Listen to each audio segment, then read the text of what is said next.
आज हम बात करने वाले हैं यूनिट्स वाले चैप्टर की, जिसमें कि इकाइयों की 3 प्रणालियाँ दी गई हैं। पहली प्रणाली है आपकी एफपीएस, दूसरी सीजीएस और तीसरी है एमकेएस। एफपीएस प्रणाली में एफ का मतलब होता है फुट, जो कि 12 इंच वाला फुट है। पी का मतलब होता है पाउंड, एस होता है सेकंड।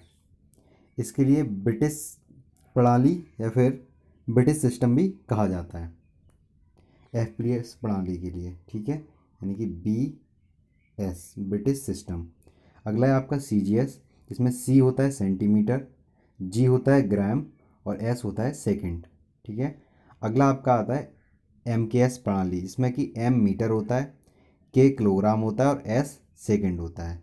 इसके लिए मीट्रिक प्रणाली भी कहा जाता है, यानी कि मीट्रिक सिस्टम कहा जाता है, ठीक है। आगे चलते हैं। इंटरनेशनल सिस्टम ऑफ यूनिट्स, यानी कि इकाइयों की अंतर्राष्ट्रीय पद्धति। या इकाइयों की अंतर्राष्ट्रीय पद्धति के अंतर्गत हम दो तरह की इकाइयों का अध्ययन करेंगे। पहला है मूल इकाइयाँ और दूसरी है व्युत्पन्न इकाइयाँ। मूल इकाइयाँ वे इकाइयाँ हैं जिनकी मदद से बाकी सभी इकाइयाँ बनाई जाती हैं, और व्युत्पन्न इकाइयाँ वे हैं ड्राइव्ड जिनको बोलते हैं, जिन जो कि मूल इकाइयों की मदद से बनाई जाती हैं। मूल इकाइयों की संख्या 7 है। ये 7 प्रकार की होती हैं। पहली है लंबाई, दूसरा द्रव्यमान, तीसरा समय, विद्युत धारा, तापमान, प्रकाश की तीव्रता और वस्तु की मात्रा।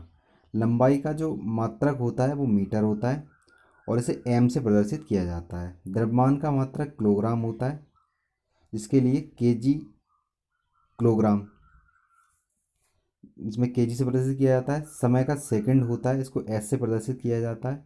विद्युत धारा के एम्पियर होता है, इसको कि ए से प्रदर्शित किया जाता है। तापमान का केल्विन होता है, इसे के से प्रदर्शित किया जाता है। प्रकाश की तीव्रता का कैंडेला होता है, जिसे सी डी से प्रदर्शित किया जाता है। और वस्तु की मात्रा का होता है मोल, जिसे एम ओ एल से प्रदर्शित किया जाता है। इसमें दो और मूल होती हैं, जिसमें एक होता है कोण। कोण में इस टाइप से 2D फिगर का, इसका होता है रेडियन मात्रक, रेडियन, जिसको हम RAD रेडियन से प्रदर्शित करते हैं।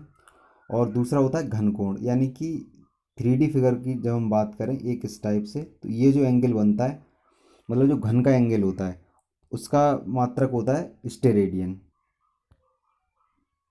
ओके, आगे चलते हैं। आगे आपका आता है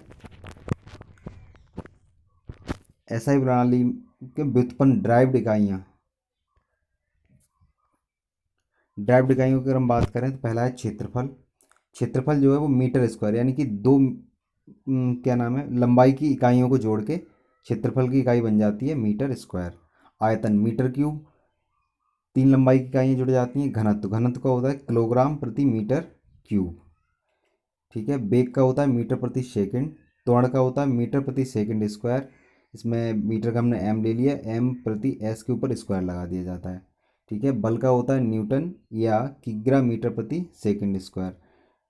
बलाघूर्ण का होता है न्यूटन मीटर। दाब या प्रतिबल का होता है न्यूटन प्रति मीटर स्क्वायर, एन प्रति एम स्क्वायर इसको लिखा जाता है। कार्य ऊर्जा और ऊष्मा, वर्क एनर्जी एंड हीट, इनका सेम होता है जूल या न्यूटन मीटर, ठीक है।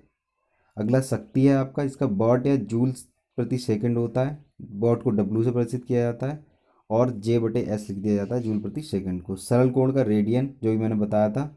उसमें दूसरा रहता है घन कोण, इसका होता है स्टेरेडियन, RAD से इसे प्रदर्शित किया जाता है। तापमान का होता है डिग्री सेल्सियस, जो कि लिखा हुआ है। विशिष्ट ऊष्मा का होता है जूल प्रति किलोग्राम डिग्री सेल्सियस। अब विद्युत तनाव, विभवांतर, विद्युत वाहक बल, इन तीनों का बोल्ट होता है, जिसको कि बी से प्रदर्शित किया जाता है। आगे चलते हैं। मीट्रिक मात्रकों के अपवर्तक एवं अपवर्त, ठीक है। इसमें कि अपवर्तक की अगर हम बात करें, मल्टीपल्स, ठीक है। डेका, हेक्टो, आपको बस ये दो याद करने हैं, आगे के आपको अपने आप याद हो जाएंगे।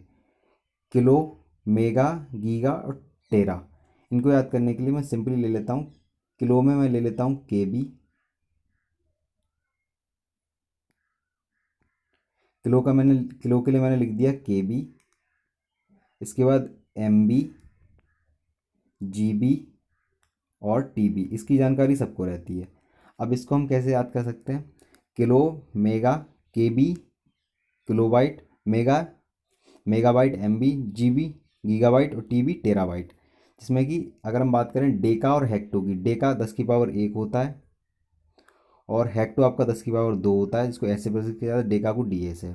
किलो को K से प्रदर्शित किया जाता है, 10 की पावर 3 रहता है। ठीक है। फिर इसके बाद में सीधा हम इसका डबल करते हैं, मेगा 10 की पावर 6 रहता है और ये गीगा 10 की पावर 9 और टेरा 10 की पावर 12। ठीक है। आगे अब बर्थ की अगर हम बात करें तो डेसी, डेसी हमें याद करना है, डेसी 10 की पावर -1 होता है, डी से प्रदर्शित किया जाता है इसको। सेंटी, सेंटी हमें पता है 10 की पावर -2 होता है। और क्या नाम है, मिली, मिली 10 की पावर -3 रहता है। माइक्रो, माइक्रो की अगर हम बात करें तो 10 की पावर 6, इसको इसका साइन ये रहता है माइक्रो का। ठीक है। या माइक्रोन भी इसको कहा जाता है। नैनो, नैनो हम नैनो गाड़ी से याद कर सकते हैं, छोटी सी गाड़ी होती है। 10 की पावर-9 अगर हम देखते हैं तो बहुत छोटा मान हो जाता है, इसलिए हम याद कर सकते हैं। पीको 10 की पावर-12 होता है। ठीक है। आगे चलते हैं। तापमान की इकाइयाँ। टेम्परेचर को मुख्यतः 4 प्रकार की इकाइयों से मापा जाता है, जिन्हें क्रमशः निम्नलिखित चिन्ह से व्यक्त किया जाता है। देखो, सेंटीग्रेड जिसको हम सेल्सियस बोलते हैं, उसको डिग्री C से प्रदर्शित किया जाता है। फ़ारेनहाइट इसको डिग्री F से, केल्विन को K से, र्यूमर को डिग्री R से।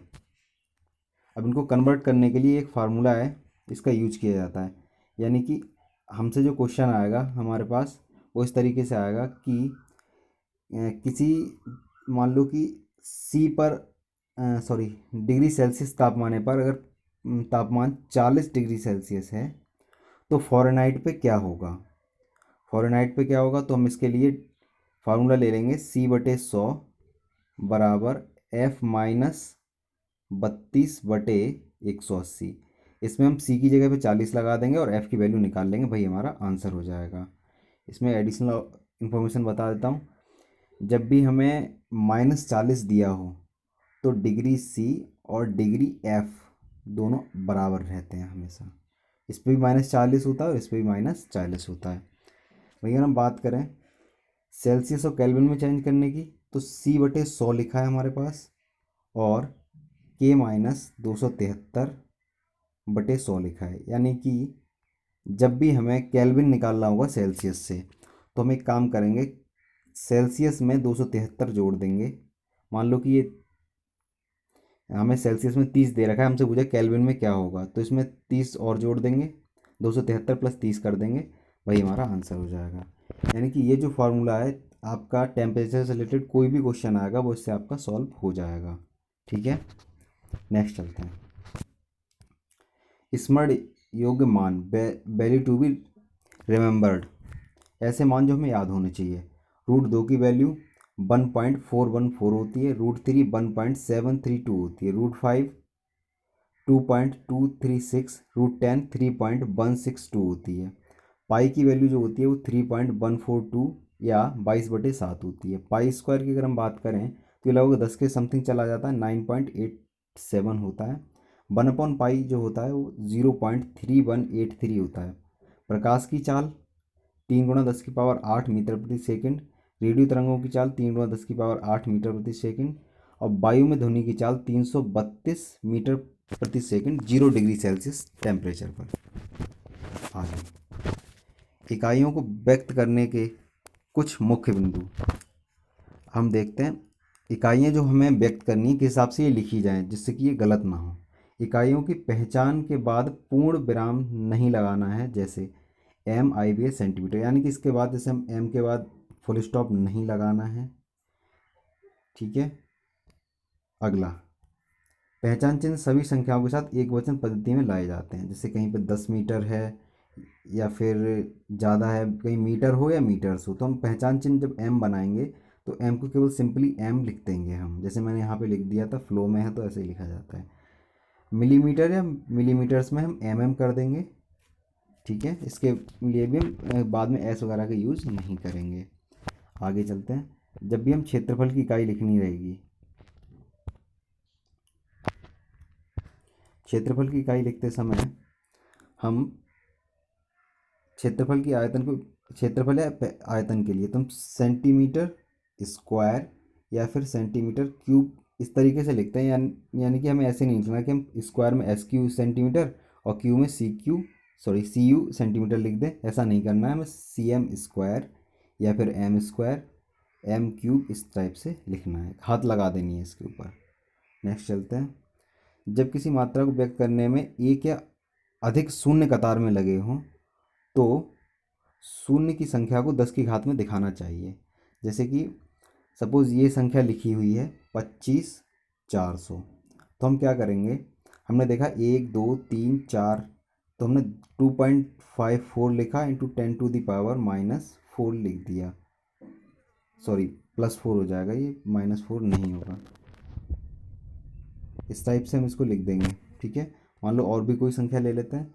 मान लो ये एक संख्या लिखी है 0000। हम देखते हैं 1 2 3 4 5, तो इसको लिख देंगे हम 2.8 इंटू 10⁵। जब हम इसको 5 जीरो से गुणा करेंगे तब ये सेम यही आ जाएगा। ठीक है, नेक्स्ट चलते हैं। अंकों की श्रृंखला रो को व्यक्त करने के लिए उसे 3 अंकों के ग्रुप में इस प्रकार बांट लेना चाहिए, एक ग्रुप दूसरे से पृथक रहे, ना कि उस स्थान पर अर्धविराम का चिन्ह लगाकर।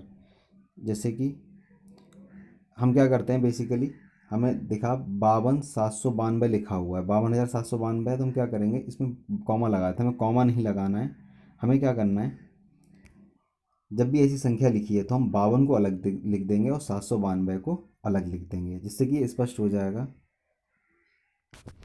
इस टाइप से लिखना है। बाकी जब भी ये 4 अंकों का नंबर रहेगा 3814 टाइप से, तब हम इसको इकट्ठा ही लिख देंगे। ओके, तो ये अभी आपका यहाँ पे कंप्लीट होता है। बाकी आप अपनी बुक से पढ़ लीजिएगा, बाकी जो इसकी चेंजिंग करने के रूल्स हैं। और नेक्स्ट क्लास जो आपकी आएगी वो आपकी फ्रैक्शन यानी कि भिन्न पर आएगी। ओके, अभी मैं इसको यहाँ पे स्टॉप करता हूँ। वीडियो पसंद आए तो इसे लाइक करें, शेयर करें और चैनल को सब्सक्राइब करें।